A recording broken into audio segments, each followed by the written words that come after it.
Auschwitz.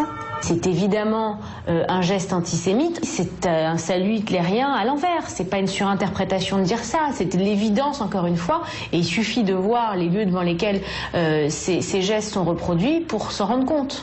Pour le moment, la LICRA a choisi de ne pas mener d'action en justice contre la publication de ces photos. Dieudonné a lui refusé de répondre à nos demandes d'interview. À défaut, nous nous sommes tournés vers l'un de ses plus fervents soutiens, Alain Soral, idéologue d'extrême droite, lui aussi banni des médias.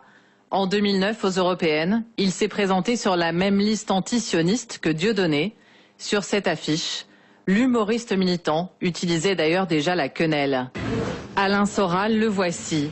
Il nous a donné rendez-vous dans un café et lui aussi a demandé à quelqu'un de nous filmer. On contrefilme l'interview, comme ça nous on mettra l'interview complète. Comme ça les gens pourront voir ce que c'est que les médias mainstream et la manière dont ils manipulent le monologue. Et voici donc sa réponse sur la quenelle. Il y a de tout. Il y a la quenelle farce et attrape, la quenelle noce et banquet, et puis il y a la quenelle ultra politique qui est la mienne, vous voyez.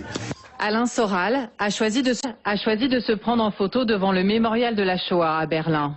Quel est le message? Comment vous décririez le message, c'est vous commencez à nous faire chier, vous, la toute-puissante communauté juive organisée, dite communauté sioniste. La logorée va commencer, 38 minutes au total. N'a rien à voir avec cette histoire. L'intégralité de l'interview sera diffusée sur son site internet, qui lui aussi rencontre un relatif succès. Certaines de ses vidéos atteignent plus de 200 000 vues. Pour Alain Soral, comme pour Dieudonné, le web est devenu le moyen de diffusion, le moyen de toucher le plus grand nombre. Alors faut-il les ignorer? Faut-il leur donner la parole? Éric Nolot vient d'écrire un livre d'entretien avec Alain Soral. Pour lui, le boycott est contre-productif, comme avec le FN dans les années 90. Pendant des années, on nous a dit ça n'existe pas le FN. C'est une bande de fachos, faut les laisser, faut pas leur parler.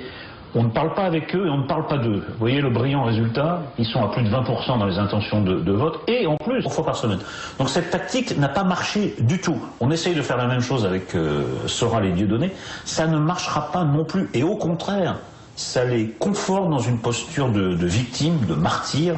Je trouve ça mal joué en fait de transformer ces types en martyrs. Pour combattre leurs idées, Éric Nolot dit qu'il faut dialoguer et les réfuter face à face.